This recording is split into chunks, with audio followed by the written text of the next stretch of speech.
Halo semuanya, rekan-rekan Ranah Suci Abadi, kita berjumpa kembali di channel My Novel. Sebelum alur ceritanya dimulai, jangan lupa subscribe dan nyalakan lonceng notifikasinya, agar tidak ketinggalan dengan update episode terbarunya. Jika suka silahkan like dan share, dan komen. Tanpa lama-lama lagi ayo, kita ke alur cerita. First Immortal of the Sword, Chapter 7. Penatua berjubah panjang dengan cepat menjadi tenang. Dia menghabiskan hidupnya berperang di seluruh dunia, dan dia mengalami pembantaian dan pertumpahan darah. Jenis angin dan hujan apa yang belum dia atasi. Dia tahu lebih baik daripada siapapun bahwa metode yang luar biasa, master eksentrik, dan jenius langka ada dalam jumlah besar. Pemuda di hadapannya tidak diragukan lagi, sama sekali tidak sederhana. Kamu membuntuti kami secara rahasia sebelumnya, bukan? Zijin mengerutkan alisnya. Tetua berjubah panjang itu kehilangan kata-kata. Sebelum Sui dapat menjawab, dia berkata, "Jangan bicara omong kosong, Nona. Mengingat bakat teman muda kita, bagaimana dia bisa melakukan sesuatu yang memalukan?" Saat dia berbicara, dia menoleh ke Sui dan menangkupkan tinjunya. Matanya membawa sedikit kekaguman. "Teman mudaku, bolehkah aku bertanya apakah kamu memperhatikan hal lain?" "Kakek?" Dia. Mata Zijin membelalak tak percaya. Dengan status kakeknya, bahkan jika Anda mencari di 19 kota di prefektur Cluedriver, siapa yang pantas baginya untuk menangkupkan tinjunya dengan hormat? Dia tidak bisa membantu tetapi melirik Sui untuk kedua kalinya. Dia tinggi dan kurus, dengan fitur tampan. Dia sama sekali tidak jelek. Namun, kehadirannya kendur dan biasa, seolah-olah dia tidak memiliki kultivasi sama sekali. Mungkinkah itu? Kultivasinya begitu tinggi dan mendalam sehingga tidak mungkin untuk membedakannya. Mungkinkah dia benar-benar menakutkan? Latar belakang keluarga Zijin luar biasa, dan sejak usia muda, dia telah mendengar cerita orang tua tentang Dewa Bumi. Mereka mungkin terlihat biasa, tapi sebenarnya, mereka sudah lama melampaui martial Dao. Mereka adalah makhluk menakutkan dengan kekuatan luar biasa. Mungkinkah ini bukan pemuda biasa, melainkan seorang penatua yang mampu mempertahankan penampilan awet muda? Ketika pikiran ini terlintas di benaknya, hati Zijin bergetar, dan sedikit kebingungan muncul di wajahnya. Sui tidak akan pernah menduga bahwa kepalan tangan belaka akan menimbulkan begitu banyak pemikiran di benak Zijin. Di hadapan pertanyaan tetua berjubah panjang, dia berkata dengan tenang, "Maafkan kekasaran saya, tetapi pada kultivasi, tungku dalam, tingkat ketiga Anda, saya khawatir Anda tidak akan dapat menembus bahkan jika Anda memetik keduanya. Rumput yin dan bunga yang ekstrim." Sui berhenti sejenak, lalu melanjutkan, "Atau lebih tepatnya, kamu kemungkinan besar sudah lama mengetahui bahwa dengan usia dan yayasanmu, tidak mungkin kamu dapat mengambil satu langkah lebih jauh dari martial Dao dengan mengandalkan pada metode kultivasi biasa. Itu sebabnya Anda memutuskan untuk menggunakan kekuatan kedua obat spiritual ini untuk menerobos secara paksa, bukan?" Penatua berjubah panjang membeku, dan dia merasakan hawa dingin di punggungnya. Seolah-olah dia telah ditelanjangi sepenuhnya, dan Sui bisa melihat semua rahasianya. Ketika Sui pertama kali menebak sumber lukanya dan tujuan ekspedisi ini, lelaki tua itu hanya setengah mempercayainya. Tapi sekarang, dia benar-benar yakin bahwa pemuda ini adalah seorang ahli. "Kakek, bagaimana dia tahu semua itu?" Zijin tidak bisa membantu tetapi memanggil. Dia kehilangan kendali atas emosinya, dan wajahnya yang luar biasa cantik dipenuhi keterkejutan. Tapi setelah membangkitkan kembali kenangan masa lalunya, deduksi sederhana seperti itu mudah bagi Sui. "Tuan, wawasan Anda sangat mencengangkan. Aku tidak bisa tidak mengagumimu." Penatua berjubah panjang menghela nafas dan menangkupkan tinjunya sekali lagi. Bahkan bentuk sapaannya telah berubah, dia tidak lagi menyebut Sui, teman muda, dia juga tidak berani mengudara. Sui dalam hati mengangguk. Alam tungku dalam juga dikenal sebagai alam Grandmaster. Dengan pengalaman hidup 17 tahun inkarnasinya saat ini, dia tahu betul bahwa dengan status sesepuh sebagai Grandmaster of the Martial Dao, dia tidak hanya mengesankan menurut standar kota Guangling, dia seperti raksasa dari prefektur Cluedriver. Lagi pula, di tanah yang tandus secara spiritual seperti Zhou Agung, mencapai tingkat Grandmaster sudah cukup untuk memberi Anda gelar bangsawan dan mengintimidasi seluruh wilayah.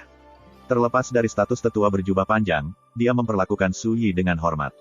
Itu saja adalah pemandangan yang langka. "Tuan, jika Anda dapat menentukan luka kakek saya, Anda pasti tahu cara merawatnya dan menyelamatkan nyawanya, bukan?" Zijin hanya bisa bertanya. Kecantikannya yang lembut dan wajahnya yang berbentuk telur angsa menyala dengan harapan. Seorang Grandmaster seperti seekor naga, masa hanya bisa mengagumi mereka. Terkadang, satu orang dapat menentukan naik turunnya klan tingkat puncak. Dan kakeknya juga bukan Grandmaster martial Dao biasa. Jika dia meninggal karena luka-lukanya, itu pasti akan menjadi pukulan telak bagi seluruh keluarga mereka. Zijin panik karena khawatir. Ketika dia melihat kemampuan Sui yang tampaknya ajaib, dia merasa seolah-olah dia telah mencengkeram harapan terakhirnya. Penatua berjubah panjang juga merasakan seutas harapan.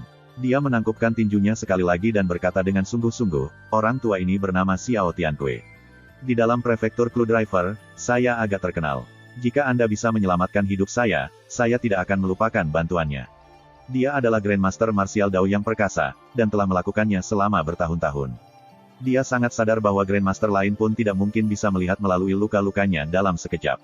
Ini saja sudah cukup baginya untuk menganggap Su Yi misterius dan tidak dapat dipahami. Jika saya tidak bisa mengobati luka sepele seperti itu, mengapa saya repot-repot mengatakan semua itu? Su Yi tertawa. Xiao Tiankui dan cucunya menyala. Selama kamu bisa mengobati lukaku, kamu bisa meminta apapun yang kamu mau sebagai gantinya. Saya tidak akan menolak permintaan apapun. Ekspresi Xiao Tiankui benar-benar serius saat dia membuat sumpahnya yang serius. Tapi di dalam, dia merasakan gentar yang luar biasa. Cara dia melihatnya, dengan kemampuan ajaib Su Yi, kompensasi biasa tidak akan cukup. Tapi dia tidak dalam posisi untuk menyibukkan diri dengan itu. Dia akan melakukan apapun untuk menjalani ini, tidak peduli biayanya. Su Yi merenungkannya, lalu berkata, dari sudut pandangmu, ini mungkin kebajikan yang menyelamatkan nyawa, tapi bagiku, ini hanyalah hal sepele. Bagaimana dengan ini? Beri saya token, biaya konsultasi, berapapun yang Anda inginkan. Apa? Baik Xiao Tiankui dan Zijin tertegun. Mata mereka melebar, dan mereka tidak berani mempercayai telinga mereka. Apakah ada masalah? Tidak, bukan itu. Zijin buru-buru menggelengkan kepalanya, ekspresinya aneh. Dia tergagap, aku tidak akan menyangka akan begitu, jadi. Sederhana, suaranya menghilang, dan dia terdengar malu. Su Yi tidak tahu apakah harus tertawa atau menangis. Saya bisa memperbaikinya dengan menjentikkan jari saya. Mengapa mempersulit Anda? Xiao Tiankui menghela nafas panjang, dan dia tersenyum pahit. Kamu tidak mengerti, Nona. Seseorang dari levelnya tidak peduli dengan sedikit uang. Dia hanya melakukan ini agar kita tidak berutang budi padanya. Ah, jadi begitu. Zijin langsung merasa tercerahkan. Itu seperti seorang ahli, dia secara alami tidak membutuhkan bantuan dari orang-orang di level mereka. Zijin buru-buru mengambil catatan perak dari dompetnya dan memberikannya dengan hormat dengan kedua tangan. Sambil mengoceh, dia berkata, Tuan, ini uang perak 10.000 tael. Ini adalah tanda penghargaan kami, jadi mohon terimalah. 10.000 tael, dan mereka hanya menyerahkannya dengan santai. Terlepas dari dirinya sendiri, Su Yi tertegun. Baru pada saat itulah dia menyadari bahwa duo kakek cucu ini jauh lebih kaya dari yang dia bayangkan. Perlu dicatat bahwa keluarga Wen, sebagai salah satu dari 3 klan besar kota Guangling, hanya memberi Wen Lingzhao dan Wen Lingsui uang belanja 300 tael per bulan.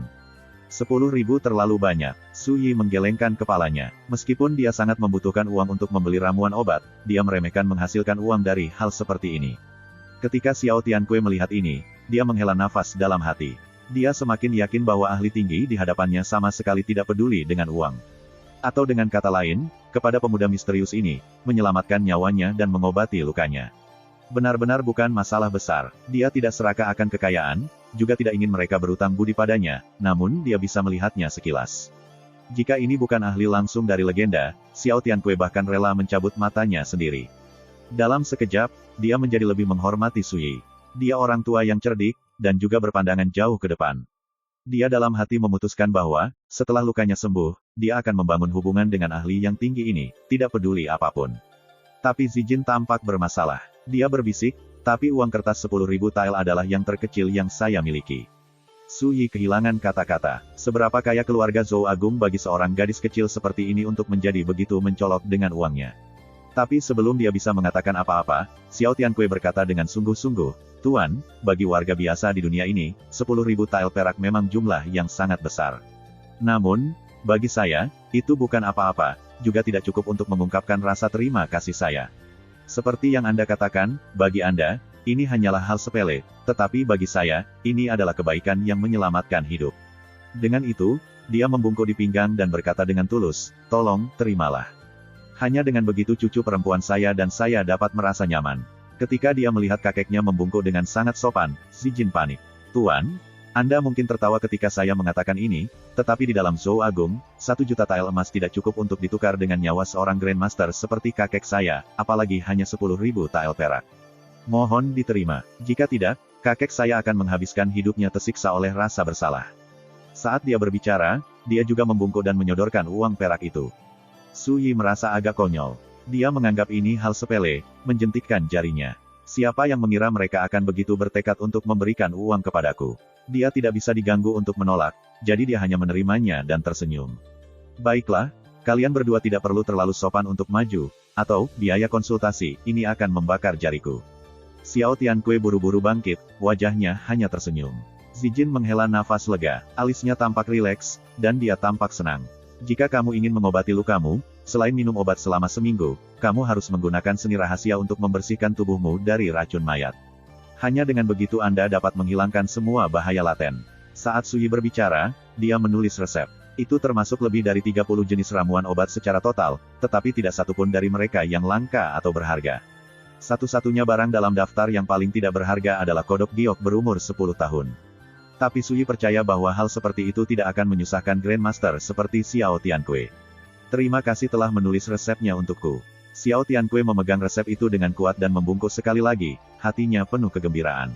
Su Yi mengangguk. Minum obat ini selama 7 hari. Setelah seminggu berlalu, tunggu aku di sini, dan aku akan membantumu menghilangkan semua racun yang tertinggal di dalam tubuhmu. Aku punya urusan lain untuk diurus, jadi aku akan pergi. Dengan itu, dia berbalik dan pergi. Xiao Tianque dan Zijin memperhatikan sampai dia menghilang di kejauhan. Baru pada saat itulah Zijin tampaknya tersadar. Matanya yang cantik melesat ke sana kemari, dan dia berbisik, "Kakek, jika bukan karena dia mengetahui rahasiamu, aku yakin dia adalah penipu." Xiao Tianque mendengus mengejek. "Gadis, jangan mengambil omong kosong. 10.000 tael perak, itu saja. Bagaimana mungkin orang seperti itu peduli dengan jumlah yang tidak seberapa? Lihat bagaimana dia membawa dirinya sendiri. Dia benar-benar memiliki aura immortal. Ingat, lain kali Anda melihatnya, Anda harus lebih rendah hati dan hormat. Anda tidak bisa sedikit pun lalai." Saat dia mencapai akhir peringatannya, tatapan lelaki tua itu berubah menjadi sangat tajam. Zijin menjulurkan lidahnya, tapi dia berkata dengan patuh, "Jangan khawatir, kakek. Saya akan mengingatnya." Xiao Tianque mendengus, lalu mendesah dengan emosi, "Dan di sini kupikir aku hanya punya beberapa hari untuk hidup setelah kembali dari Mother Ghost Ridge. Siapa yang mengira aku akan memiliki kesempatan untuk bertemu dengan sosok setinggi itu?" Dia menunjukkan jalan yang benar dan menulis resep. Apa yang saya lakukan untuk mendapatkan keberuntungan seperti itu?" Tiba-tiba, dia memukul kepalanya sendiri, dan dia tampak jengkel, seolah-olah dia baru saja mengingat sesuatu. "Aku pasti sudah pikun. Tadi, aku lupa menanyakan namanya pada pria itu." First Immortal of the Sword Chapter 8. Jadi, mayat 6 pemutus Yin muncul di Mother Ghost Ridge. Itu berarti pasti ada urat roh Yin yang tidak menguntungkan yang tersembunyi di sana.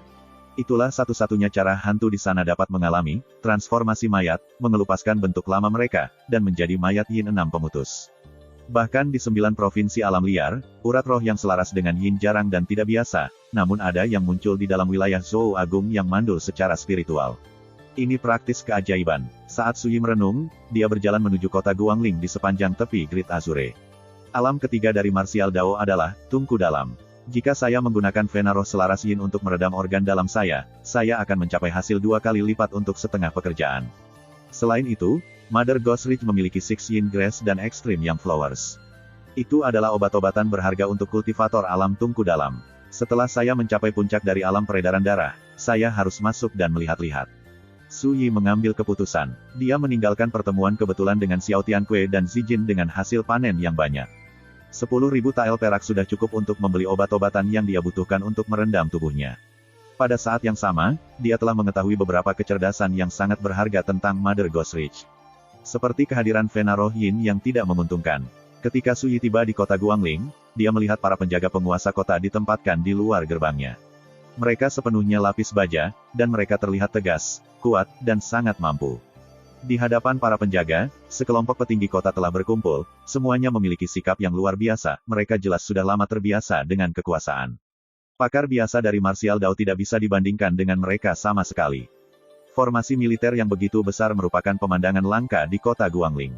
Warga yang melewati gerbang, tanpa kecuali, penasaran dan terpesona. Suara diskusi memenuhi udara. Tuan kota ada di sini, dan dia bahkan mengirim pengawal tua. Untuk apa semua ini? Jadi itu tuan kota Fusan dan pengawal tuanya. Su Yi dalam hati penasaran juga, tapi dia tidak mau repot untuk bertanya-tanya. Dia langsung menuju gerbang dan berjalan masuk. Dia samar-samar bisa membedakan suara tawa dan percakapan para ahli yang berkumpul dari belakangnya. "Lihat, bukankah itu menantu keluarga Wen, Su Yi? Dia dulunya adalah sekte luar Sword Chief dari Blue River Sword Manor, seorang jenius yang langka. Sayang sekali. Menurut saya, jika Anda ingin mengasihani seseorang, itu seharusnya Wen Lingzhao. Saya belum pernah melihat bakat luar biasa untuk martial Dao sepanjang hidup saya, dan ketampanannya adalah 1 dari 10.000. Terlepas dari semua itu, dia menikahi Su Yi dari semua orang. Sungguh sebuah tragedi. Su Yi tertawa, tapi dia sama sekali tidak khawatir. Dia dengan cepat menghilang ke jalan-jalan kota yang ramai. Tidak lama kemudian, Xiao Tianque dan Zijin muncul di luar gerbang kota. Pada saat yang hampir bersamaan, penguasa kota Guangling, Fu San, melangkah maju dan membungkuk dalam salam hikmat, suaranya menggelegar menembus awan. Bawahanmu yang rendah hati, Fu San menyapamu, Markis. Salam, Nona Spirit Jade. Para ahli dan petinggi di belakang Fu San, serta seluruh tim pengawal bersenjata elitnya, bergetar dan mengulangi sapaannya. Salam, Markis. Salam, Nona Spirit Jade. Tiba-tiba, gerbang kota terdiam. Itu sangat tenang dan sunyi, bahkan burung-burung pun tidak berkicau. Aliran warga yang melewati gerbang tenggelam dalam kesunyian yang menakutkan. Xiao Tianque berdiri agak jauh, tangannya di belakang dan matanya tertutup. Dia secara tidak sadar memancarkan aura otoritas, ini adalah sikap seseorang yang sudah lama terbiasa dengan kekuasaan. Mengalihkan perhatian kami ke Zijin, dia berdiri dengan punggung tegak. Sosoknya masih tinggi dan ramping, dan wajahnya yang berbentuk telur masih cantik tiada taraf, tetapi dia memiliki sikap yang tertutup dan terhormat, seolah-olah dia berada ribuan mil jauhnya dan tidak dapat didekati. Fu San, aku sudah lama tidak menjadi markis. Minta yang lain mundur, jangan ganggu rakyat. Xiao Tianque mengerutkan alisnya. Iya Pak, City Lord Fu San setuju, lalu melambai kepada yang lain. Kekuatan utama kota dan pengawal tua segera pergi, tidak berani menunda. Paman Fu, aku harus merepotkanmu untuk mengumpulkan ramuan obat yang tertera di resep ini. Ingat, kita butuh cukup untuk 7 hari. Juga, tolong siapkan kamar terpencil untuk kakekku dan aku, di suatu tempat kami tidak akan diganggu. Zijin melangkah maju dan menyerahkan resep Fu San Su Yi. Putri, bawahanmu akan melaksanakan perintahmu dengan sangat teliti. City Lord Fu San dengan sungguh-sungguh menangkupkan tinjunya dan membungkuk. Xiao Tianque mengangguk, tetapi tidak berkata apa-apa lagi. Dia dan Zijin berjalan melewati gerbang kota. Fu San buru-buru mengikuti mereka. Hanya ketika mereka semua pergi barulah warga di dekat gerbang sadar, seolah terbangun dari mimpi. Segera setelah itu, mereka berdiskusi dengan sengit. Fu San adalah penguasa kota Guangling, figur otoritas tertingginya. Bahkan 3 klan besar kota Guangling harus memperlakukannya dengan hormat. Namun sekarang, tepat di depan mata mereka, dia memperlakukan pria tua dan wanita muda dengan sangat hormat, mengindahkan setiap perintah mereka. Menyaksikan hal ini memperluas wawasan warga, dan mereka sibuk berspekulasi tentang identitas Xiao Tianque dan Zijin. Keluarga Wen, Su Yi duduk di bak mandi di dalam kamarnya. Matanya terpejam, dan dengan setiap tarikan napas, gumpalan gas putih samar melingkari tubuhnya, seperti ular yang menjentikkan lidahnya mengikuti ritme yang fantastis. Ini adalah teknik pernapasan Pain and Crane Body Refining Art. Bak mandi berisi bak mandi obat panas, campuran lebih dari 50 tumbuhan dan rerumputan berbeda yang dipanaskan selama 4 jam. Ramuan obat ini bukan obat spiritual di mata para kultivator, namun setiap yang terakhir sangat berharga. Mereka bernilai total 500 tael perak. Di kota Guangling, pengeluaran tahunan keluarga biasa paling banyak berjumlah sekitar selusin tael. Inilah asal mula pepatah, orang miskin mengejar beasiswa, orang kaya, seni bela diri. Hanya orang kaya yang memenuhi syarat untuk mengembangkan martial Dao. Bahkan jika orang biasa ingin berkultivasi, mereka tidak mungkin menanggung biaya yang diperlukan. Meskipun keluarga Wen adalah salah satu dari 3 klan besar kota Guangling, dan meskipun mereka memiliki lebih dari 1000 anggota, hanya beberapa orang terpilih yang memenuhi syarat untuk mengembangkan martial Dao sejak usia muda. Tidak ada apa-apa untuk itu. Berkultivasi terlalu mahal. Prajurit biasa mengkonsumsi suplemen untuk memenuhi kebutuhan tubuh mereka setiap hari. Mereka perlu membeli semua jenis obat untuk memajukan kultivasi mereka, dan bahkan memasuki akademi untuk berkultivasi mewakili biaya yang sangat besar. Keluarga biasa tidak mampu membelinya. Itu sama di seluruh Zhou Agung. Waktu berlalu, dan segera, matahari membuat bayangan miring dari barat. Su Yi telah menghabiskan 6 jam penuh dalam meditasi. 2 aliran gas lurus, seperti sutra putih murni, menyembur dari lubang hidungnya.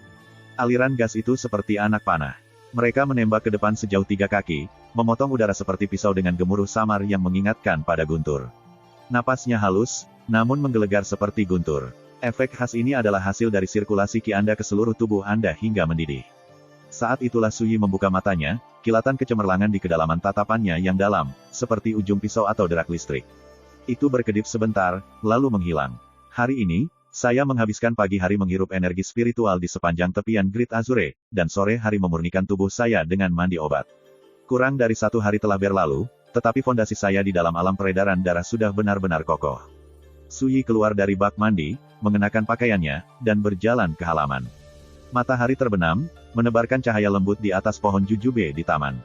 Suyi berdiri kokoh di tempatnya, merasakan kekuatan darah dan ki-nya yang melimpah. Tiba-tiba, dia mengulurkan jarinya dan menusukkannya ke dahan pohon terdekat.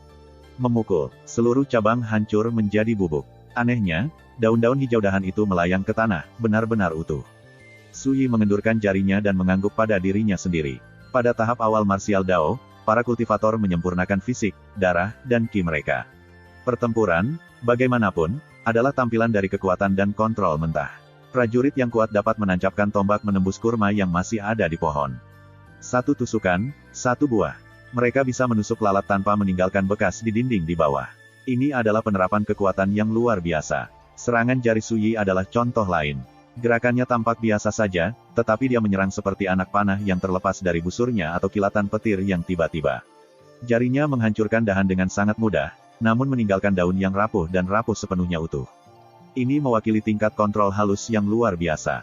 Tapi kemudian, di masa lalunya, satu jari bisa membelah lautan, dan gelombang lengan bajunya bisa memotong gunung. Sebagai perbandingan, menghancurkan cabang hanyalah trik ruang tamu. Selama beberapa hari berikutnya, Suyi meninggalkan kota untuk berkultivasi di sepanjang tepi sungai setiap pagi, dan menghabiskan malamnya dengan berendam di pemandian obat untuk memperbaiki fisiknya. Kekuatan fisiknya mengalami transformasi yang mengguncang bumi.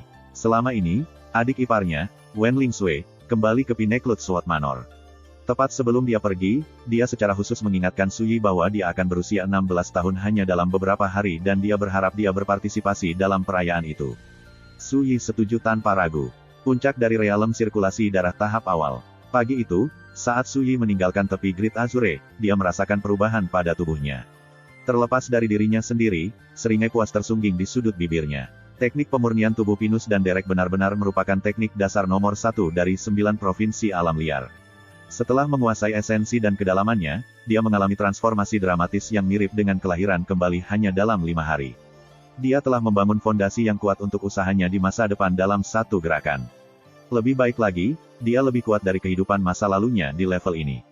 Dengan kekuatan fisik saya saat ini, kultivator realem sirkulasi darah biasa bahkan tidak jauh sebanding. Suyi masih memiliki kenangan 17 tahun inkarnasinya saat ini. Setelah perbandingan singkat, dia yakin, jika mereka bertarung, bahkan murid puncak Blood Circulation Realm dari Blue River Sword Manor akan kalah tanpa keraguan. Bagaimanapun, alam peredaran darah hanyalah alam pertama dari Dao bela diri. Para kultivator menyempurnakan fisik mereka, dan meskipun mereka lebih kuat dari orang biasa, mereka masih berada dalam batas kematian. Di 9 provinsi alam liar, 4 alam marsial Dao juga dikenal sebagai menumpahkan kefanaan. Nama itu mewakili metamorfosis, 4 langkah pengelupasan kematian. Hanya setelah menembus 4 alam marsial Dao dan memasuki origin Dao, Anda dapat menyebut diri Anda seorang kultivator, Xiantian. Pada tingkat itu, seorang kultivator dapat hidup dari embun dan cahaya fajar serta tidak makan. Mereka secara kualitatif berbeda dari orang biasa. Selain itu, dalam pertempuran, mereka tidak lagi bersaing hanya dengan kultivasi, mereka bisa menggunakan seni tempur. Dengan pengalaman dan keterampilan dari kehidupan masa lalunya, bahkan tanpa kultivasi sama sekali, Suyi dapat melenyapkan benih kecil realem sirkulasi darah dalam hitungan menit. Hanya dalam 5 hari, saya menghabiskan 2.500 tael perak, namun saya baru saja melewati ambang pintu. Saya sudah dapat memperkirakan bahwa ke depan, sumber daya yang saya butuhkan untuk kultivasi saya akan meningkat secara eksponensial. Pengeluaran saya akan melonjak karenanya. Suka atau tidak suka, tampaknya bahkan saat saya mengolah 4 alam marsial Dao, saya harus mempertimbangkan cara menghasilkan uang dalam jangka panjang. Kekayaan, teman, teknik, dan tanah. Ini adalah kebutuhan dasar seorang kultivator. Dari mereka, kekayaan didahulukan. Suyi sangat menyadari bahwa ketika kultivasinya meningkat, jumlah kekayaan yang dibutuhkan akan mencapai ketinggian yang semakin mengejutkan. Tentu saja, bagi para kultivator, kekayaan tidak hanya mengacu pada emas dan perak biasa, itu termasuk semua jenis sumber daya kultivasi. Misalnya obat dan bahan spiritual, harta karun, dan pil, antara lain. Jika saya memasuki faksi kultivator, saya tidak perlu khawatir dengan jumlah yang tidak seberapa. Suyi menghela nafas, lalu menggelengkan kepalanya dan membuang pikiran itu ke samping. Setidaknya untuk saat ini, dia bahkan tidak mempertimbangkan untuk meninggalkan kota Guangling. Saat dia merenung, Suyi menemukan dirinya kembali ke keluarga Wen. Ketika dia memasuki tanah keluarga, dia melihat sosok yang samar dan jauh menunggu di luar pintunya. Wen Lingsui. Dia semua berdandan. Dia mengenakan gaun ungu tua yang panjang, dan rambutnya diikat menjadi sanggul, memperlihatkan wajahnya yang luar biasa cantik. Matanya yang jernih dan cerah bersinar seperti bintang-bintang. Dia berdiri dengan tangan di belakang, tatapannya penuh harap, secantik mungkin. Saudara ipar, ketika dia melihat Su Yi di kejauhan, senyum muncul di wajahnya, dan dia melambai ke arahnya dengan gembira. Pada saat itu, dia sangat cantik, sinar matahari tampak redup jika dibandingkan. Bukankah sekolah masih dalam sesi? Apa yang kamu lakukan di sini? Su Yi tersenyum dan pergi untuk menyambutnya. Hari ini adalah hari ulang tahun saya. Senyum merekah di wajah Wen Lingsui. Saya sudah memesan ruang perjamuan di rumah pertemuan immortal. Beberapa teman sekelas saya akan ada di sana. Mari kita pergi. Saat dia berbicara, dia dengan penuh kasih sayang meraih lengan Su Yi dan membawanya keluar. Su Yi, bagaimanapun, merasa agak bersalah. Dia menghabiskan beberapa hari terakhir hanya memikirkan tentang kultivasi. Dia lupa hari ulang tahunnya, yang seharusnya tidak dia lakukan. Dia melirik gadis di sampingnya, dan dia menatapnya penuh harap. Matanya cerah, dan wajahnya yang cantik sama sekali tidak menunjukkan tanda-tanda menyalahkannya. Namun, ini hanya membuat Su Yi merasa lebih buruk. Dia memikirkannya, dan pada akhirnya, dia mengambil keputusan. Tahun ini, dia akan memberikan hadiah ulang tahun yang luar biasa. First Immortal of the Sword Chapter 9. Lingsui, kamu tidak menghabiskan hari ulang tahunmu di rumah bersama orang tuamu tahun ini. Su Yi bertanya dengan santai dalam perjalanan ke rumah pertemuan immortal. Aku sudah 16 tahun. Ini hari ulang tahunku, jadi terserah padaku untuk memutuskan bagaimana aku menghabiskannya. Gadis di sampingnya mengedipkan matanya yang indah, lalu tersenyum. Tapi nanti malam, aku akan merayakannya dengan ibu dan ayah. Dia berhenti sejenak, lalu melanjutkan, selain itu, nenekku akan berusia 80 lusa. Itu ulang tahun yang besar, orang tua saya sibuk mempersiapkan bersama anggota keluarga lainnya. Mereka tidak punya waktu untuk mengkhawatirkanku. Mata Su Yi sedikit menyipit, dan dia mengangguk. Nenek Wen Lingsui adalah ibu pemimpin keluarga Wen, Liang Wenbi. Dia menempati posisi transenden dalam keluarga, bahkan kepala keluarga Wen Changjing tidak berani menentang keinginannya. Dia akan berusia 80 tahun, keluarga Wen secara alami tidak berani lalai. Cepatlah, kakak ipar, ini hampir tengah hari. Jelas Wen Lingsui hampir tidak bisa menunggu. Baik, Su Yi tersenyum saat dia menyusulnya. Di penghujung hari, adik iparnya baru berusia 16 tahun, usia seperti puisi atau lukisan, penuh dengan vitalitas muda. Rumah pertemuan immortal, restoran dengan skala terbesar dan tingkat tertinggi di kota Guangling, dianggap sebagai tempat teratas di kota. Mereka yang makan di sini kaya atau bangsawan. Lelucon umum mengatakan bahwa segelas anggur di rumah pertemuan immortal sebanding dengan pendapatan keluarga miskin selama 10 tahun. Ini tidak berlebihan. Ketika Su Yi dan Wen Lingsui tiba, para petugas dengan hangat memandu mereka ke kamar pribadi di lantai 3. Dekorasinya kuno dan udara berbau dupa. 7 atau 8 orang sudah duduk di dalam. Selain satu pria muda, mereka semua adalah gadis berusia kira-kira 15 tahun. Ketika Wen Lingsui tiba, dia langsung mendapat sambutan hangat. Lingsui, kamu terlihat memukau hari ini. Ini adalah hadiah yang saya siapkan untuk Anda. Saya harap Anda akan segera lulus ujian untuk berkultivasi di Blue River Sword Manor. Hihi, jika teman sekelas kita mengetahui hari ini adalah hari ulang tahun kecantikan nomor 1 Pinnacle Sword Manor, aku khawatir mereka akan mengantre hanya untuk mengantarkan hadiah. Gadis-gadis itu memberinya hadiah yang telah mereka siapkan, sambil mengobrol. Sikap mereka baik dan bersemangat. Tatapan Su Yi menyapu para tamu. Sekilas, dan dia bisa menentukan banyak sekali. Teman sekelas Wen Lingsui ini semuanya berpakaian rapi, semuanya dipilih dengan cermat. Jelas bahwa mereka semua memiliki latar belakang yang luar biasa dan mereka berasal dari keluarga terpandang. Beberapa lincah dan murah hati, beberapa lembut dan pendiam, sementara yang lain gagah berani dan mulia. Baik dari segi penampilan maupun sikap, semuanya luar biasa. Namun, mungkin karena Wen Lingsui terlalu berpakaian bagus dan terlalu cantik mempesona, ketika teman-teman sekelasnya membandingkan diri mereka dengannya, mereka semua merasakan tingkat kecemburuan yang berbeda-beda. Mereka menyembunyikan kecemburuan mereka dengan baik, tetapi mereka tidak bisa lepas dari mata tajam Su Yi. Dia tidak bisa tidak menganggapnya lucu. Persahabatan para gadis mungkin tampak erat, tetapi sebenarnya, semuanya memiliki agenda tersembunyi. Untungnya, itu semua tidak berbahaya. Niteng, apa yang kamu lakukan di sini? Wen Lingsui tiba-tiba menyadari satu-satunya anak laki-laki di antara tamunya. Alisnya mengerut, dan ekspresinya menjadi terasa lebih dingin. Suasana yang semarak tiba-tiba menjadi agak tertahan. Pemuda tersebut mengenakan jubah yang dihiasi dengan batu giok. Matanya cerah, alisnya gagah, dan sikapnya mulia. Pemuda itu tersenyum, lalu melangkah maju untuk menyambutnya. Lingsui, ini hari ulang tahunmu. Ini sedikit sesuatu yang saya siapkan untuk Anda. Mohon diterima. Dia memegang sebuah kotak bertatahkan emas dan batu giok di kedua tangannya. Dia dengan hati-hati membukanya, memperlihatkan jepit rambut giok ungu pucat untuk dilihat semua orang. Seseorang telah dengan ahli mengukirnya menjadi luan yang akan terbang. Detailnya sangat indah, tampak hidup. Sekilas terlihat jelas bahwa ini adalah karya seorang seniman ulung. Jepit rambut, purple luan mengepakkan sayapnya. Ini adalah karya paling membanggakan Master Artisan Mo, dan dia adalah salah satu pengrajin terbaik di prefektur. Mereka mengatakan itu terbuat dari cold purple spirit jade alami. Bahannya saja bernilai 300 emas. Tapi setelah melewati tangan Divine Master Artisan Mo, itu mungkin bernilai ribuan. Salah satu gadis, yang riasannya sangat indah, bersinar. Sekilas dia telah menentukan asal-usul jepit rambut itu. Ini, bukankah itu terlalu berharga? Gadis-gadis ini semua memiliki latar belakang yang terkenal, tetapi mereka tidak bisa menahan diri untuk tidak mendecakkan lidah mereka. Pengeluaran mewah Niteng membuat mereka terkejut. Niteng cukup puas dengan hasil ini. Senyum tipis menyebar di wajahnya, dan dia bertanya dengan lembut, Ling Sui, apakah kamu menyukainya? Aku menyiapkannya khusus untukmu. Saat mereka mendengar ini, ekspresi gadis-gadis lain berubah, mereka tidak bisa tidak iri pada Wen Ling Sui. Niteng, dia adalah putra dari komandan pengawal tua penguasa kota. Bakatnya luar biasa, sikapnya tampan dan mulia. Dia baru berusia 16 tahun, tapi dia sudah menjadi Man of the Hour di Pineclut Sword Manor. Siapa yang tahu berapa banyak gadis yang mengaguminya. Seorang pemuda berbakat dan tampan seperti dia baru saja menghabiskan 1000 emas untuk membeli jepit rambut giok sebagai ungkapan kekagumannya. Ini adalah kehormatan besar bagi gadis manapun.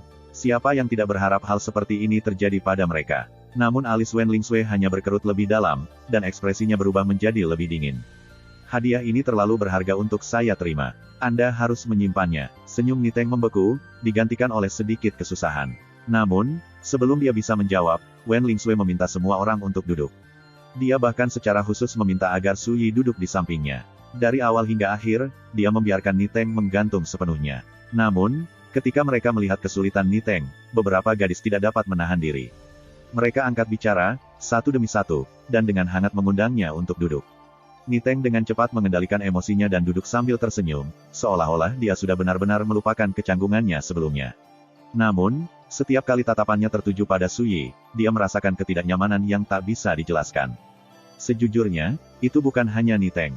Gadis-gadis itu juga bingung, mengapa Wen Ling Sui mengundang Su Yi dari semua orang. Untuk menghormatinya, mereka diam-diam setuju untuk tidak mengatakan apa-apa. Tetap saja, tidak ada dari mereka yang berinisiatif untuk menyapa Su Yi, apalagi berbasa-basi. Jika bukan karena Wen Ling Sui, mereka tidak akan pernah setuju untuk duduk di meja yang sama dengannya. Siapa yang ingin berkenalan dengan menantu laki-laki yang ditertawakan semua orang? Jadi, meskipun Su Yi duduk di sana, seolah-olah dia tidak terlihat. Mereka mengabaikannya sepenuhnya. Kakak ipar, mereka mungkin mengabaikanmu, tapi aku tidak akan melakukannya. Apapun yang Anda lakukan, jangan marah. Sementara yang lain tidak memperhatikan, Wen Ling Sui berbisik di telinga Su Yi. Napasnya seperti sentuhan anggrek, dan matanya cerah dan berkilau. Wajah kecilnya penuh dengan kekhawatiran saat dia mencoba menghiburnya. Su Yi tidak tahu harus berkata apa. Dia memiliki kekuatan mental dua kehidupan. Kenapa dia peduli tentang hal seperti ini? Tak lama kemudian, sekelompok pelayan cantik masuk ke ruangan membawa sederetan hidangan mewah. Semuanya jarang terlihat makanan lesat. Wen Ling Sui memiringkan kepalanya dengan bingung. Aku tidak memesan makanan sebanyak itu. Niteng tampak bersemangat, dan dia berkata dengan sepenuh hati, Ling Sui, hari ini adalah hari ulang tahunmu. Bagaimana kami bisa membiarkan Anda membelanjakan uang untuk kami? Hari kita di rumah pertemuan immortal sepenuhnya ada padaku. Tatapannya menyapu gadis-gadis lain, dan dia bersikap angkuh. Semuanya, silakan makan dan minum sepuasnya. Menikmati diri sendiri adalah cara terbaik untuk memberi selamat kepada Ling Sui. Gadis-gadis itu tertawa senang. Meskipun latar belakang mereka luar biasa, mereka tidak bisa hanya makan di lubang uang seperti rumah pertemuan immortal mau tak mau. Namun, Wen Ling Sui tidak terkesan. Dia berkata dengan dingin, berapa harganya? Aku akan mengembalikan uangmu nanti. Niteng tertawa. Ling Sui, jangan terlalu jauh. Ini hanya sekali makan. Jika kau benar-benar membalasku, saat aku kembali lagi ke Pineclut Sword Manor, orang lain akan mengutukku sampai mati. Beberapa gadis tertawa dan menyetujui persetujuan mereka, mendesak Wen Ling Sui untuk tidak mengkhawatirkannya. Wen Ling Sui ragu-ragu, tetapi pada akhirnya, dia memutuskan untuk tidak mengatakan apa-apa lagi. Namun, dia berbisik di telinga Su Yi, orang ini selalu seperti ini. Di Pineclut Sword Manor, dia sangat menyukai pamer. Tidak ada yang lebih menjengkelkan daripada pria sombong seperti dia. Juga, Aku bahkan tidak pernah mengundangnya ke rumah pertemuan immortal, dia muncul atas kemauannya sendiri. Kulitnya benar-benar tebal. Su Yi tertawa. Kesombongan adalah penderitaan umum di kalangan anak muda, dan itu bukanlah sifat buruk yang mengerikan. Tiba-tiba, Ni Teng melirik. Dia belum mendengar apa yang dikatakan Wen Lingsui kepada Su Yi. Dia bisa, bagaimanapun, melihat bibir merah mudanya dalam tindakan intim berbisik ke telinga Su Yi. Senyumnya membeku, dan dia tidak bisa lagi menahan api kecemburuannya. Dia bahkan merasakan dorongan untuk bangun, menghajar Su Yi, dan mengirimnya berkemas. Ni Teng memaksakan rasa irinya dan pura-pura santai, keingintahuan biasa. Su Yi, kamu adalah saudara ipar Lingsui, dan ini adalah pesta ulang tahunnya. Aku ingin tahu hadiah apa yang kamu berikan untuknya. Sedikit senyum yang hampir tak terlihat menarik bibir Su Yi. Orang macam apa dia? Sekilas dia tahu bahwa anak ini membencinya dan mencoba membuat masalah. Seperti yang diharapkan, yang lain semua melihat ke atas, semuanya dengan ekspresi berbeda. Mereka secara kasar dapat menebak bahwa Ni Teng tertarik untuk membandingkan hadiah. Atau mungkin, dia memanfaatkan kesempatan ini untuk mempermalukan Su Yi. Sekarang setelah mereka memikirkannya, hak apa yang dimiliki menantu laki-laki untuk duduk di meja yang sama dengan mereka? Dia mempermalukan dirinya sendiri dan dia bahkan tidak mengetahuinya. Ni Teng ini benar-benar menjijikkan. Wen Lingsui mulai marah. Dia sudah lama menyadari bahwa Su Yi telah melupakan hari ulang tahunnya. Bagaimana mungkin dia menyiapkan hadiah? Namun Ni Teng baru saja mengungkitnya. Saya hampir lupa tentang ulang tahun Lingsui, itulah sebabnya saya tidak punya waktu untuk menyiapkan hadiah. Namun, saya akan menebusnya hari ini, setelah kami kembali ke rumah. Saat Su Yi berbicara, dia menatap Wen Lingsui. Itu karena kata-katanya ditujukan padanya, dia tidak peduli sedikit pun apa yang orang lain pikirkan tentang dia. Wen Lingsui sempat linglung. Dia mengerutkan bibir merah mudanya, tetapi di dalam hati, tidak ada kata-kata untuk menggambarkan kegembiraannya. Kakak ipar, dia. Lagi pula dia peduli dengan hari ulang tahunku. Itu benar. Dia baru saja sibuk akhir-akhir ini, jadi dia tidak sengaja mengabaikannya, itu saja. Saat dia memikirkan ini, matanya berbinar, dan senyum perlahan menyebar di wajahnya. Jadi, kamu tidak membawa hadiah. Ni Teng akhirnya menemukan kesempatan untuk melampiaskan kecemburuannya, dan dia tidak bisa menahan diri untuk tidak mengolok-olok. Lingsui sangat baik pada saudara ipar sepertimu tanpa bayaran.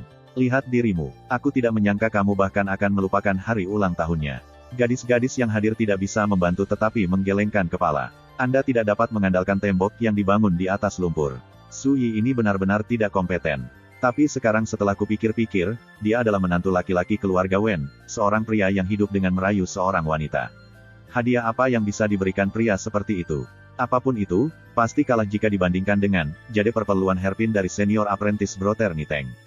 Saya benar-benar tidak mengerti mengapa Wen Lingsui sangat peduli dengan saudara ipar yang tinggal seperti dia. Banyak dari gadis-gadis itu merasa sulit untuk memahaminya, dan di dalam hati mereka merasakan penghinaan baru terhadap Su Yi. Ni Teng melihat semua ini, dan akhirnya dia santai. Tapi saat dia sedang mempertimbangkan apakah akan menyerang atau tidak saat setrika masih panas dan memberi Su Yi beberapa tendangan bagus lagi. Bang! Seseorang mendorong pintu ruang makan pribadi yang tertutup rapat. First Immortal of the Sword Chapter 10. Suara pintu yang terbuka terdengar keras dan keras. Semua orang di ruang makan pribadi mengerutkan alis mereka. Ini adalah rumah pertemuan Immortal, restoran nomor 1 di kota Guangling. Siapa yang bisa begitu berani untuk memaksa masuk tanpa banyak salam?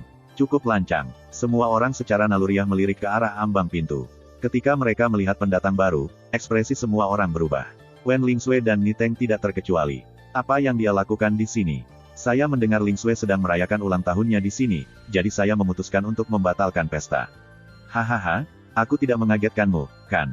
Pendatang baru itu adalah seorang pemuda berjubah gemerlapan. Rambut panjangnya menutupi punggungnya, dan dia tampan, tetapi dia berbau alkohol dan menyeringai kurang ajar di wajahnya. Huang Qianjun. Dia adalah murid langsung dari keluarga Huang, salah satu dari 3 klan besar kota Guangling. Ayahnya adalah kepala keluarga Huang saat ini, Huang Yuncong. Temperamennya arogan dan tak terkendali, dan dia selalu ingin berkelahi. Meskipun usianya baru 17 tahun, dia sudah memiliki daftar panjang perbuatan jahat atas namanya. Siapa yang tahu berapa banyak murka surga dan kebencian orang-orang yang dia keluarkan. Namun, berkat perlindungan ayahnya, dia masih hidup dan sehat sampai hari ini. Dukungannya yang kuat hanya memperburuk kesombongannya yang mendominasi. Ketika mereka menyadari kedatangan baru ini adalah Huang Qianjun, kemarahan awal gadis-gadis itu menghilang, digantikan dengan kegelisahan diam. Sedikit kepanikan melintas di wajah cantik mereka sudah lama mendengar reputasi buruk celana sutra ini. Bahkan Wen Lingsui dan Ni Teng mengerutkan alis mereka, tatapan mereka serius. Murid dari klan besar seperti mereka melihat Huang Qianjun sebagai penjahat tirani yang kejam. Tak satu pun dari mereka yang mau berteman dengannya. Satu-satunya ketakutan mereka adalah tidak cukup cepat untuk menghindarinya. Suasana di ruang makan pribadi itu langsung tertahan. Hanya Suyi yang tetap tenang. Dia tidak mengenali Huang Qianjun, tetapi dia tahu dari cara tubuh Wen Lingsui menjadi kencang bahwa dia dalam hati bingung. Siapapun tamu tak diundang yang kurang ajar ini, dia jelas membuatnya takut. Wen Lingsui menarik napas dalam-dalam, lalu berkata dengan dingin, "Bagaimana hubungan ulang tahunku denganmu? Anda sebaiknya segera pergi." Wajahnya yang cantik tampak tertutup es, dan dia tidak berusaha menyembunyikan penolakan dan ketidaksukaannya. Namun, Huang Qianjun tampaknya sama sekali tidak keberatan. Dia dengan berani melihat ke atas dan ke bawah, lalu tertawa, "Cih, kamu benar-benar adik perempuan Wen Lingzhao. Anda adalah kecantikan kelas atas. Hanya orang sepertimu yang layak untukku." "Kamu," wajah Wen Lingsui memerah, dan matanya berkobar karena amarah. "Lihat, semuanya, cantik memang cantik. Dia cantik bahkan ketika dia marah. Jika saya menikahinya dan membawanya pulang, orang tua saya pasti akan senang, bukan?" Huang Qianjun tertawa sembarangan. Sekelompok penjaga mengikutinya, dan mereka tersenyum ambigu. Gadis-gadis yang hadir tampak ketakutan, dan mereka tanpa sadar menatap Niteng, menaruh harapan mereka pada putra komandan penjaga ini. Niteng menarik napas dalam-dalam. Dia tahu bahwa, pada saat seperti ini, dia harus mengambil sikap. Kalau tidak, dia akan terlalu malu untuk mengangkat kepalanya lagi. Dia menguatkan dirinya dan berpura-pura tenang. "Tuan Muda Huang, ini adalah rumah pertemuan immortal. Harap hormat, mengganggu perdamaian tidak ada gunanya bagi siapapun." Senyum Huang Qianjun langsung menjadi gelap, dan matanya berkilat dengan ledakan keganasan. "Kau ini apa? Siapa kamu untuk menceramahiku?" Ekspresi Niteng langsung berubah tak sedap dipandang. Wajahnya menjadi pucat, lalu putih. Ketika dia melihat ini, Suyi menyadari bahwa bahkan Niteng pun takut pada pemuda yang kurang ajar dan pemarah ini. "Tuan Muda, itu putra komandan pengawal tua, Nei Beihu. Ayahmu yang terhormat dan Ni Beihu adalah kenalan." Salah satu penjaga memperingatkannya, lalu menyeringai, "Tapi bagaimana kami menangani ini sepenuhnya terserah Anda." "Adu gelombang." Huang Qianjun tersenyum, matanya menyipit. "Niteng, ya, saya akan memberi Anda satu kesempatan saja, pergilah dari pandangan saya saat ini juga.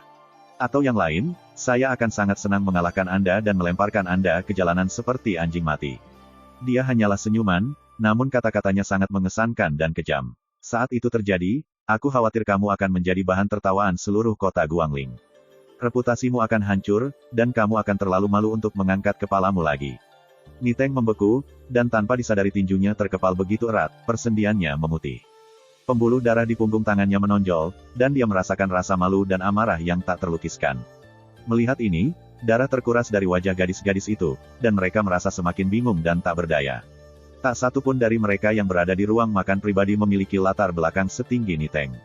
Sekarang, sepertinya dia tidak cukup untuk menyelesaikan ini. Apa yang bisa mereka lakukan selain panik? Saat itulah Wen Lingsui berkata dengan dingin, "Huang Qianjun, apa sebenarnya yang kamu inginkan?" Huang Qianjun tertawa terbahak-bahak dan menggosok kedua tangannya. Tatapannya yang membara menatap Wen Lingsui saat dia berkata, "Pertanyaan yang bagus. Mari kita katakan seperti ini, sebentar lagi, saya akan meminta orang tua saya mengunjungi keluarga Wen untuk mengusulkan aliansi pernikahan. Setelah itu, ya, anggap saja kita akan menjadi keluarga, kamu dan aku." Semua pengawalnya menimpali, satu demi satu. "Matamu bagus, Tuan Muda. Semuanya, perhatikan baik-baik. Gadis itu akan menjadi istri Tuan Muda kita. Kalau begitu sebaiknya kita memberi selamat kepada Tuan Muda terlebih dahulu, haha." Wen Lingsui merasa malu sekaligus marah. Mata almondnya membelalak, dan dia menggertakkan giginya. "Lucu, aku akan mati sebelum menikah dengan penjahat sepertimu." Suyi diam-diam bangkit, sedikit rasa dingin yang baru ditemukan di tengah ketenangannya yang biasa. Dia berdiri di sana diam-diam, tatapannya acuh tak acuh. Kembali ke 9 provinsi alam liar, mereka yang akrab dengan Su Xuanjun tahu bahwa semakin tenang dia terlihat di permukaan, semakin besar niat membunuhnya. "Kamu tidak bisa terlalu ekstrim. Seberapa memesona adikmu, Wen Lingzhao. Namun pada akhirnya, dia masih harus menikah dengan sampah seperti dia, bukan?" Saat dia berbicara, Huang Qianjun menunjuk ke arah Suyi, tatapannya penuh dengan penghinaan. "Aku mungkin mendominasi, tetapi bahkan aku tahu bahwa aliansi pernikahan tidak tergantung pada junior seperti kita untuk memutuskan." Dia berhenti, lalu tertawa, nadanya bahkan lebih arogan. "Wen Lingsui, saya mendorong Anda untuk mempersiapkan diri secara mental. Keluarga Huang akan meyakinkan keluarga Wen untuk menyetujui pernikahan kita dalam waktu sebulan." Wen Lingsui langsung memutih, dan tubuh mungilnya bergetar. Kata-katanya memukulnya tepat di tempat yang menyakitkan. Seberapa kuat kakak perempuannya melawan pernikahannya yang akan datang. Bahkan orang tuanya menentangnya dengan sekuat tenaga, tetapi pada akhirnya, mereka tidak bisa melawan keinginan ibu pemimpin keluarga. Wen Lingzhao dan Su Yi sekarang bergabung dalam pernikahan, suka atau tidak suka. Menghadapi fakta itu, Wen Lingzhou tidak bisa tidak khawatir. Bagaimana jika Huang Qianjun benar-benar melamar? Apakah keluarga Wen akan memperlakukannya sama seperti mereka memperlakukan saudara perempuannya? Ketika pikiran ini terlintas di benaknya, Wen Lingzhou menggigit bibirnya. Dia dalam hati panik, dan matanya menjadi kosong. Apakah aku benar-benar harus menikah dengan penjahat keren seperti dia? Tidak, jika itu terjadi, lebih baik aku bunuh diri saja. Jangan khawatir, hal seperti itu tidak akan terjadi padamu. Sebuah tangan hangat menekan bahunya, dan ketika dia melihat ke atas, dia melihat senyum tenang dan lembut di wajah tampan Su Yi. Saudara ipar, Wen Lingzhou dalam hati panik, dan kata-katanya seperti berlindung dari badai. Dia merasakan kehangatan yang tak terlukiskan jauh dari lubuk hatinya, dan ketika dia berbicara, kata-katanya tercekik oleh emosi. Pertemuan ini tidak lagi menyenangkan, bisik Su Yi. Bagaimana kalau aku mengantarmu pulang? Wen Lingzhou secara naluriah mengangguk, tetapi kemudian, matanya dipenuhi dengan kekhawatiran. Saudara ipar, mereka, jangan khawatir, kata Su Yi dengan lembut. Dia menepuk pundaknya lagi. Serahkan padaku. Tatapannya menyapu Niteng dan para gadis. Apakah kamu ingin pergi juga? Tamu-tamu lain praktis tercengang. Apakah Su Yi sudah gila? Tidak bisakah dia mengatakan bahwa celana sutra dan pengawalnya menghalangi pintu? Tak satu pun dari mereka akan pernah menduga bahwa seorang pria yang telah kehilangan seluruh kultivasinya, seorang menantu yang masih hidup, sasaran lelucon kota Guangling, akan berani mengatakan hal seperti itu. Hah? Apakah Anda baru saja mengatakan bahwa Anda akan membawa mereka keluar dari sini? Huang Qianjun membersihkan telinganya dengan seringai berlebihan. Su Yi, kamu hanyalah orang cacat, tapi kata-katamu bahkan lebih arogan daripada kata-kataku. Katakan padaku, siapa yang memberimu keberanian? Penjaganya dipenuhi tawa, seolah-olah mereka telah mendengar hal paling lucu di dunia. Su Yi, jangan menambah masalah kami, kan? Niteng cukup kesal dengannya, dan ekspresinya pucat pasi. Dia berbicara dengan sengaja, kata-katanya menunjuk. Serahkan ini padaku. Anda hanya duduk diam dan tidak menimbulkan masalah. Jika Anda memperburuk ini, jangan salahkan saya atas apa yang terjadi pada Anda. Kata-katanya nyaring dan kuat, dan gadis-gadis itu tergerak meskipun mereka sendiri. Di mata mereka, Niteng tampak seperti pria yang terus terang. Sebagai perbandingan, penampilan Su Yi sebelumnya hanya terlalu menjengkelkan. Buang-buang pikiran bahwa kata-kata saja sudah cukup untuk mengeluarkan mereka dari sini. Benar-benar lelucon. Kamu masih muda, jadi kamu pasti berdarah panas. Kalau tidak, Anda tidak akan layak mendapatkan kepala muda di pundak Anda. Su Yi memandang Niteng dan mengangguk. Saya menyetujui perilaku Anda saat ini. Niteng tertegun. Apa? Cara dia berbicara padaku. Sepertinya dia. Tapi sebelum dia sadar, Huang Qianjun tampak kehabisan kesabaran. Dia melambai kepada bawahannya. Lanjutkan. Tangkap bajingan tak berguna itu, telanjangi dia, dan gantung dia di gerbang kota. Saya ingin seluruh kota menjadi saksi atas aibnya. Lihat saja, Tuan Muda. Salah satu penjaga tidak bisa lagi menunggu. Dia menyerbu ke arah Su Yi. Nak, aku akan bermain denganmu. Penjaga khusus ini tinggi, berotot, dan berwajah penuh. Hanya berdiri di sana, dia mengeluarkan udara yang menindas. Wajah gadis-gadis itu memutih, terkejut dengan penampilannya yang ganas. Yang Sen, dia adalah bawahan Huang Qianjun yang terkuat. Dia berada di tahap memurnikan otot dari alam sirkulasi darah. Kulit dan dagingnya seperti besi, dan dia sekuat banteng yang mengamuk. Selain itu, dia mahir dalam tangan penghancur tablet hebat. Teknik ini dapat dengan mudah mematahkan dan menghancurkan tulang. Jika itu tidak membunuhmu, itu masih akan melumpuhkanmu. Saat dia berbicara, dia tiba-tiba mengayunkan telapak tangannya dengan sekuat tenaga dan niat penuh untuk menghancurkan sasarannya. Serangannya menimbulkan angin kencang, dan jika mendarat, pasti akan mengakibatkan luka yang parah. Saudara ipar, cepat dan menghindar. Wen Lingzhou berteriak ketakutan. Wajah cantiknya kehilangan warnanya. Pada jarak ini, tidak mungkin dia bisa tiba tepat waktu untuk menghentikan tinju Yang Seng. Jangan panik. Kepala daging yang melatih tubuhnya tetapi tidak kinya sama mengancamnya dengan bantal bersulam. Saat suara acuh tak acuh Su Yi terdengar, tubuhnya yang kurus mengambil tindakan. Dia maju selangkah, seperti elang yang mengarahkan pandangannya pada kelinci. Tangannya membentuk cakar, dan dia dengan ahli menangkap pergelangan tangan Yang Seng. Kekuatan mengalir melalui lengannya. Satu getaran di pergelangan tangan, dan tubuh raksasa Yang Seng terhuyung-huyung. Darah dan energinya terlempar ke dalam kekacauan, seperti spray yang kusut dan terbalik. Hanya satu goncangan menghentikan momentumnya yang kuat seolah-olah itu adalah tiang bambu yang patah menjadi dua. Dia gemetar seolah diambang kehancuran. Ini adalah penerapan kekuatan yang nyaris divine. Ketika dipraktikkan hingga batas kedalaman, satu serangan yang berhasil sudah cukup untuk mengguncang darah, daging, tulang, dan organ lawan menjadi bubuk. Meskipun Yang Seng tidak akan mati di tempat, getarannya telah menyebabkan kerusakan besar pada jeroannya. Segera setelah itu, Su Yi melakukan tendangan. Bang! Saat para penonton menyaksikan dengan tak percaya, Yang Seng terbang di udara dan menabrak dinding ruang makan pribadi. Dia mengejang hebat, gemetar dari ujung kepala sampai ujung kaki saat darah merembes dari ketujuh lubang wajahnya. Semua orang yang hadir terkejut. First Immortal of the Sword Chapter 11. Ini, pikiran Niteng menjadi kosong, dan dia berdiri di sana dengan linglung. Mata Wen Lingsui dan teman-teman perempuannya terbelalak kaget. Setahun yang lalu, sekte luar kepala pedang Blue River Sword Manor, Su Yi, mengalami kecelakaan yang mengubahnya menjadi limbah tanpa kultivasi apapun. Semua orang di kota Guangling tahu itu. Namun mereka baru saja menyaksikan Su Yi menangani luka berat Yang Seng dalam satu serangan. Yang Seng, kamu baik-baik saja. Ekspresi Huang Qianjun juga berubah. Yang Seng adalah petarung paling cakap di antara bawahannya, karakter ganas pada tahap otot pemurnian di alam peredaran darah, tetapi Su Yi telah membuatnya terluka parah dalam satu pukulan. Huang Qianjun tidak berani mempercayai matanya. Tuan muda, aku, Ark, Yang Seng terbaring kusut di sudut.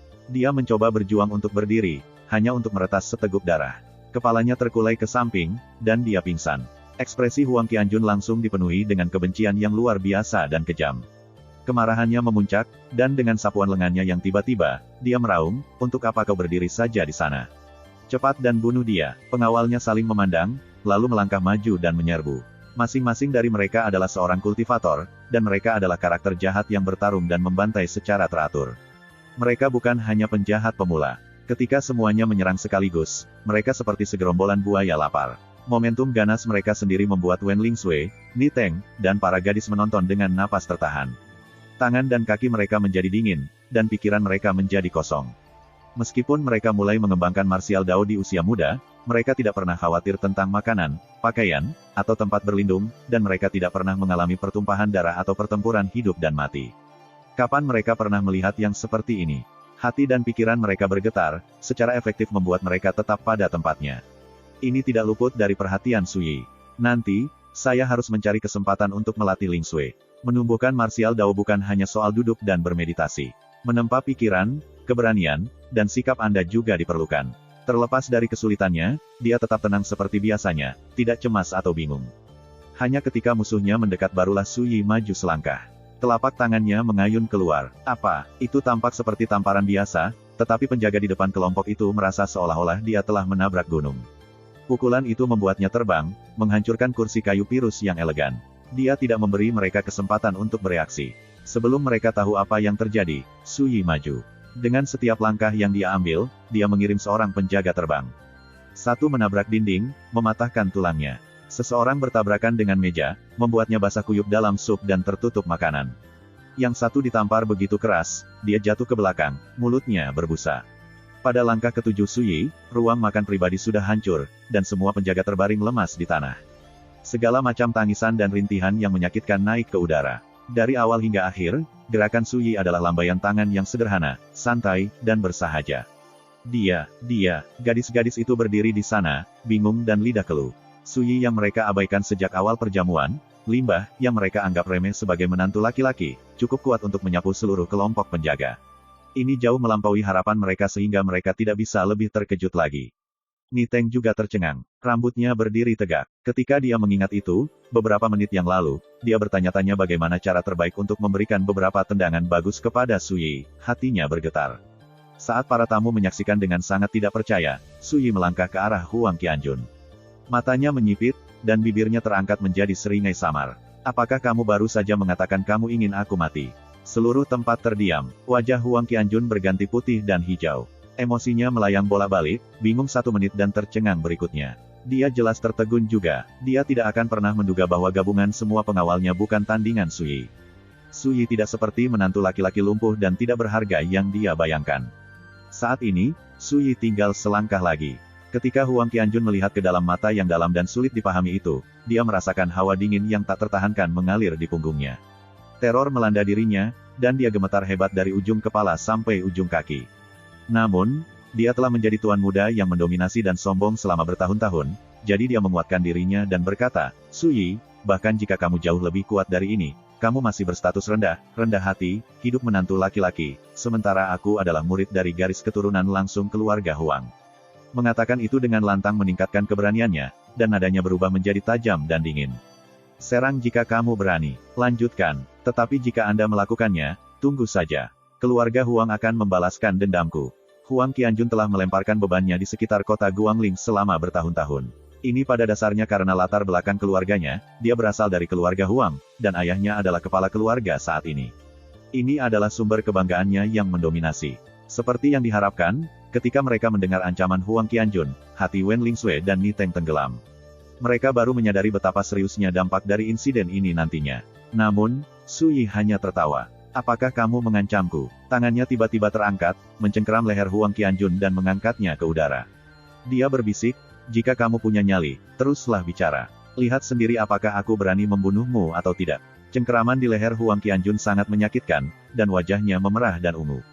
Saat Su Yi memberikan tekanan melalui jari-jarinya, Huang Qianjun dapat dengan jelas merasakan dirinya semakin pusing. Penglihatannya menjadi hitam. Tak lama kemudian, dia akan berada di ambang kematian. Keinginan naluriah yang kuat untuk hidup merangsangnya, dan dia berjuang mati-matian, tetapi itu sia-sia. Dari sudut pandang penonton, dia tampak seperti belalang yang ditangkap, hidup dan matinya hanya sesaat. Apakah Su Yi benar-benar akan membunuhnya? Pikiran ini tiba-tiba terlintas di benak Wen Lingsui dan para tamu pesta, mengejutkan mereka. Tanpa kecuali, ekspresi mereka berubah drastis. Sehat, kenapa kamu tidak mengatakan apa-apa? Su Yi bertanya sambil tersenyum. Pipi Huang Qianjun berkerut. Dia gemetar dan meronta-ronta, tetapi dia tetap mengatupkan giginya, terlalu takut untuk berbicara. Matanya bertepi dengan teror yang dalam. Selama bertahun-tahun hidupnya, ini adalah pertama kalinya dia merasakan kematian begitu dekat. Dia merasa seolah-olah berada di ambang kehancuran. Tiba-tiba, lubang hidung Su Yi melebar dan alisnya berkerut. Gedebuk, dia membuang Huang Qianjun. Saat mendarat, ada genangan cairan kuning di bawahnya. Ketika mereka melihat ini, para penonton tercengang, tetapi mereka juga ingin tertawa. Siapa yang mengira bahwa tuan muda yang mendominasi dan kejam seperti Huang Qianjun akan kehilangan kendali atas kandung kemihnya? Temanku, tolong tetap tanganmu.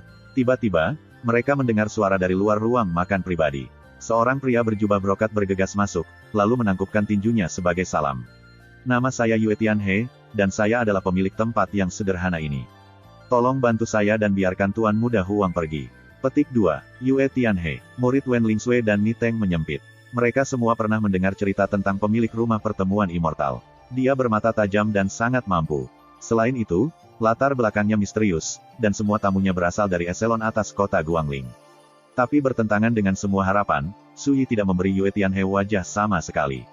Mereka memperhatikan saat Su Yi berkata dengan datar, kamu tidak terlihat dimanapun ketika dia menerobos masuk ke kamar kami dan menyebabkan masalah, tapi sekarang dialah yang hidupnya tergantung pada seutas benang, kamu bergegas masuk dan memintaku untuk tetap memegang tanganku. Apakah Anda pikir Anda hanya layak untuk saya hormati? Atau, apakah Anda pikir saya penurut? Nada suaranya biasa saja, tetapi sikapnya sangat tegas. Yue Tianhe tampak terkejut. Sepertinya tidak pernah terpikir olehnya bahwa menantu laki-laki keluarga Wen akan menolak untuk memberinya muka. Tatapannya beralih tanpa terasa ke Huang Qianjun dan yang lainnya tergeletak di lantai. Dia langsung menjadi serius. Tuan Muda Su, Anda benar menghukum saya. Saya yang harus disalahkan karena datang sangat terlambat. Seandainya saya datang lebih awal, ini tidak akan pernah terjadi. Saya dengan rendah hati meminta pengertian Anda. Saya pasti akan menemukan kesempatan untuk mengunjungi Anda dan meminta maaf. Dengan itu, dia membungkuk dengan hormat. Wen Lingsui, Ni Teng, dan yang lainnya benar-benar bingung. Seseorang dengan status Yue Tianhe tidak perlu begitu rendah hati. Tanggapannya yang lemah lembut membuat mereka sedikit bingung. Su Yi menggelengkan kepalanya. Tidak perlu meminta maaf. Lagi pula, kejadian ini tidak ada hubungannya denganmu. Yang mengatakan, jika Anda akan memaafkan saya karena mengeluarkan kata-kata jelek seperti itu secara terbuka, jika Anda benar-benar terlibat, Anda hanya akan mengundang bencana. Murid Yue Tianhe langsung menyempit, seolah melihat Su Yi untuk pertama kalinya. Dia tidak percaya Su Yi sebelum dia adalah orang yang sama dengan menantu keluarga Wen yang diolok-olok semua orang. Rumor itu salah. Yue Tianhe telah melihat bagiannya yang adil dari angin dan hujan, dan dia membuat penilaian ini secara instan. Sementara itu, tatapan Su Yi kembali ke Huang Qianjun. Aku, Su Yi, selalu menjelaskan perasaanku, jadi aku akan memberikannya langsung padamu. Saya akan memberi Anda kesempatan untuk membalas dendam, tetapi jika Anda mengambilnya, Anda harus menanggung akibatnya. Pikirkan dan putuskan sendiri. Dengan itu, dia menoleh ke Wen Lingsui di dekatnya, tersenyum, dan melambai padanya. Lingsui, ayo pergi. Serangkaian peristiwa mengejutkan yang baru saja dia saksikan membuat Wen Lingsui linglung. Dia secara naluriah menjawab, oke, lalu bergegas ke sisi Suyi. Suyi kemudian menoleh ke Ni Teng dan para gadis. Semuanya, apakah kamu berencana untuk tetap di sini? Mereka masih tenggelam dalam kebingungan yang mengejutkan. Mereka saling memandang, tetapi tidak mungkin mereka bertahan. Mereka segera bangkit dan mengikuti Suyi keluar pintu. Yue Tianhe tidak berusaha menghentikan mereka. Hanya ketika mereka menghilang dari pandangan, dia menghela nafas panjang. Mantan sekte luar SWOT Chief dari Blue River SWOT Manor benar-benar hidup sesuai dengan reputasinya. Semua orang di kota Guangling meremehkannya sampai tingkat yang sangat tinggi. Paman Yue, kamu adalah teman lama ayahku. Apakah kamu tidak melihat betapa buruknya dia menindasku? Mengapa Anda tidak mencoba menghentikannya? Huang Qianjun sudah kembali berdiri. Wajahnya sangat pucat. Bodoh. Yue Tianhe dalam hati mengutuknya, tetapi dengan suara keras, dia hanya meringis. Keponakanku tersayang, aku tidak berani membuat masalah seperti itu pada diriku sendiri. Jika Anda ingin menyelesaikan ini, saya sarankan Anda membicarakannya dengan ayah Anda. Seperti yang dikatakan Suyi, terlibat dalam hal ini seperti melemparkan diri ke dalam api. Paman Yue, aku tidak pernah menyadari bahwa kamu adalah seorang pengecut. Anda bahkan tidak berani menyinggung menantu laki-laki keluarga Wen. Lupakan semua yang saya katakan sebelumnya. Dengan satu komentar terakhir, Huang Qianjun menyerbu melalui pintu tanpa berhenti untuk mempertimbangkan pengawalnya. Yue Tianhe tidak berusaha menahannya. Dia menyeringai mengejek, celana sutera ini sudah busuk. Tanpa perlindungan ayahnya, siapa yang tahu sudah berapa kali dia terbunuh sekarang. Wen Lingsui memiliki seluruh keluarga Wen yang mendukungnya, sementara ayah Ni Teng adalah kapten penjaga tuan kota. Yang lainnya juga terkait dengan berbagai sekte dan faksi.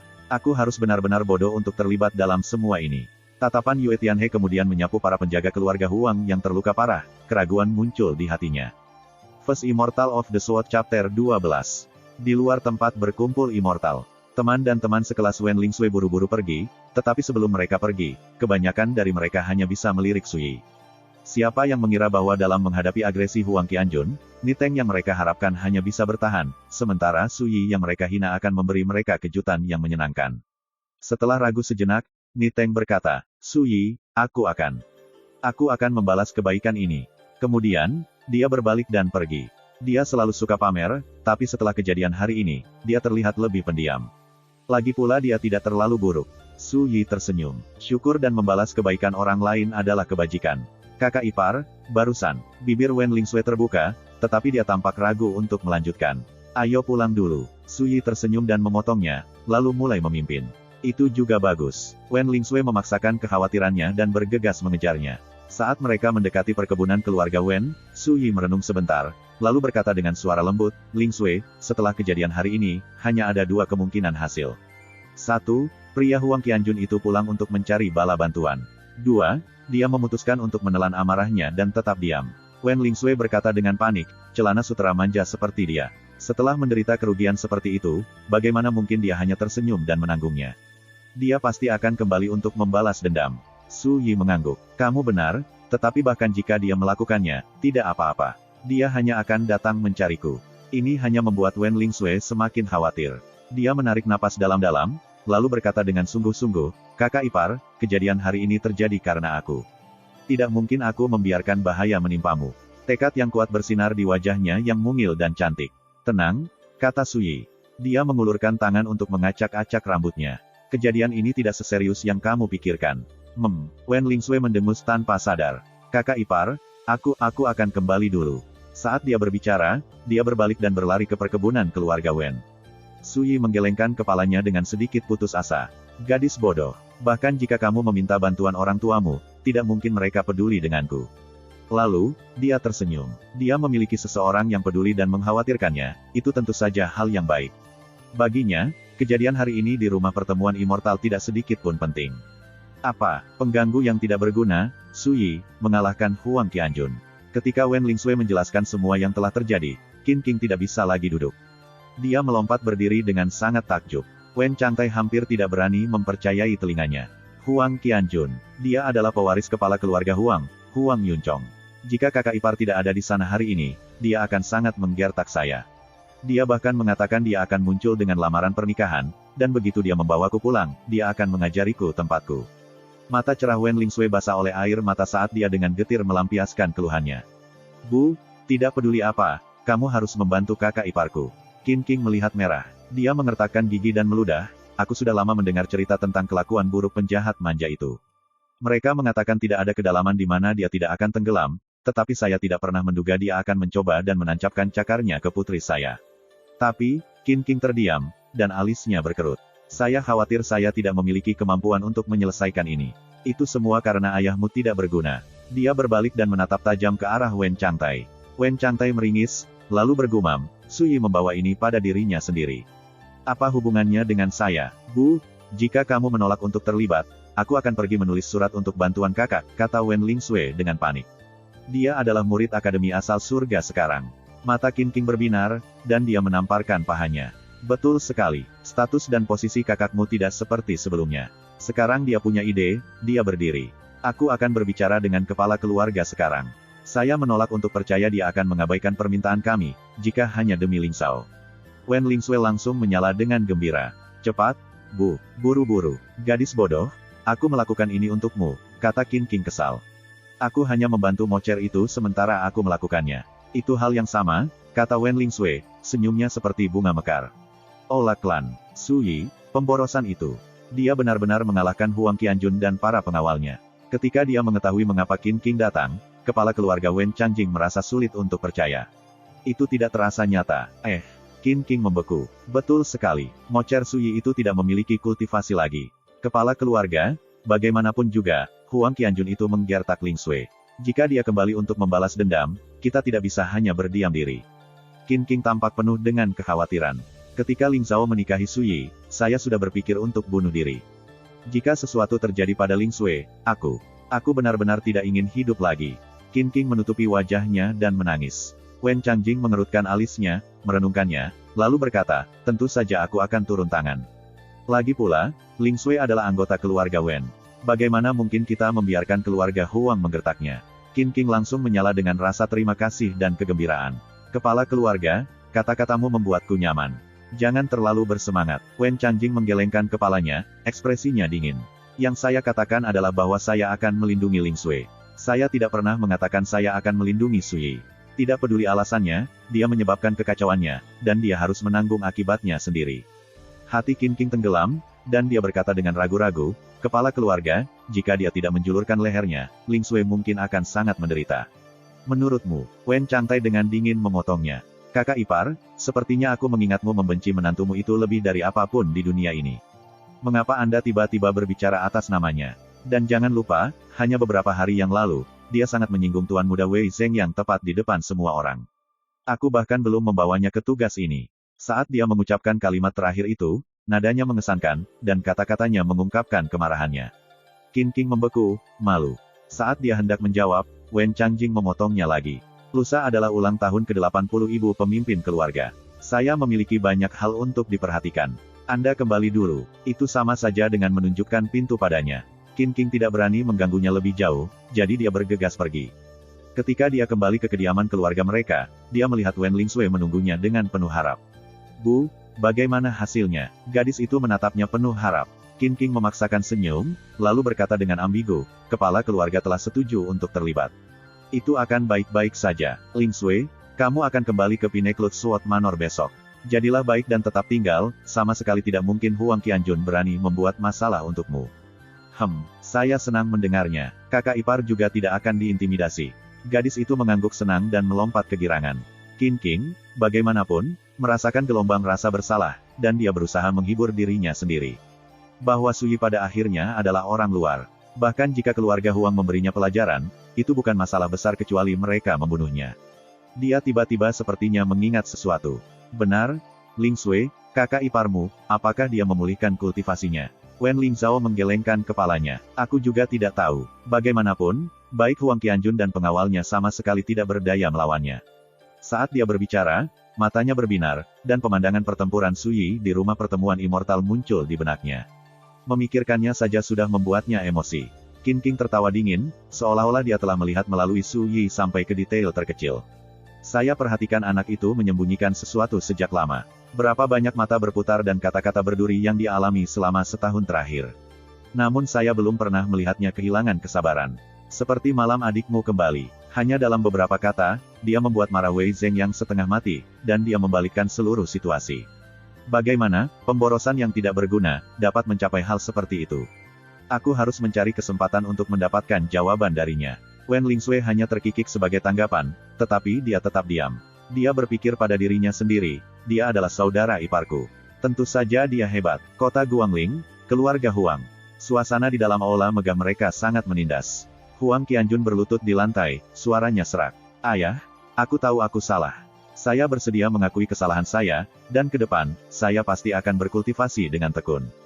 Cepat atau lambat, saya akan membalas penghinaan hari ini 10 kali lipat, tidak, 100 kali lipat.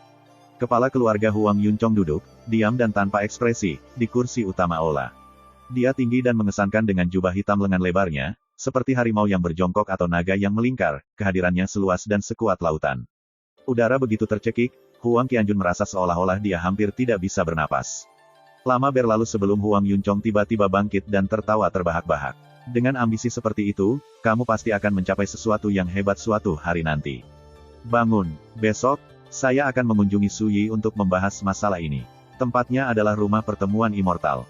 Huang Qianjun tercengang. Ayah, mengapa melakukan kunjungan pribadi untuk masalah kecil seperti itu? Huang Yunchong berjalan ke arahnya dan membantunya berdiri. Kamu tidak mengerti. Sebelum Anda menabrak seekor anjing, Anda harus memeriksa dan melihat siapa pemiliknya.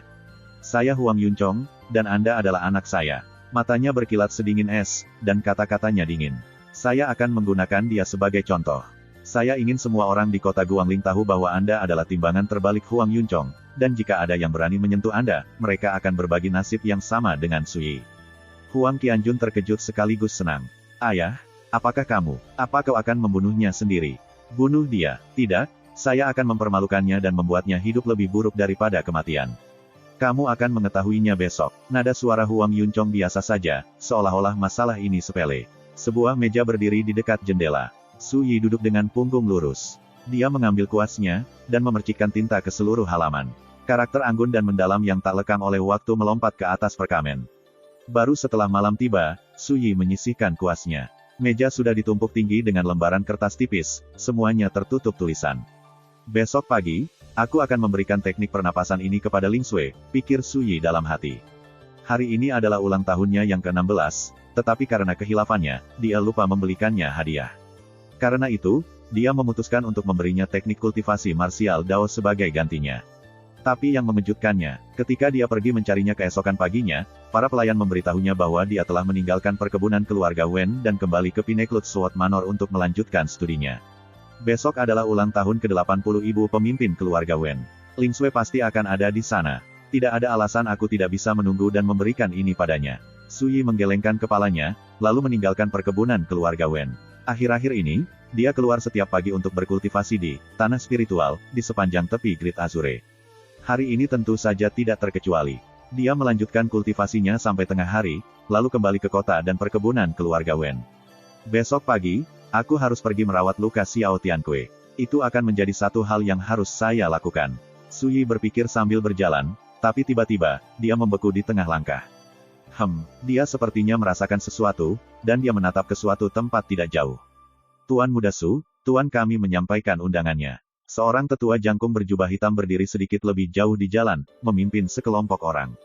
Mereka benar-benar memblokir jalan di depan. Terima kasih, sampai jumpa di episode berikutnya.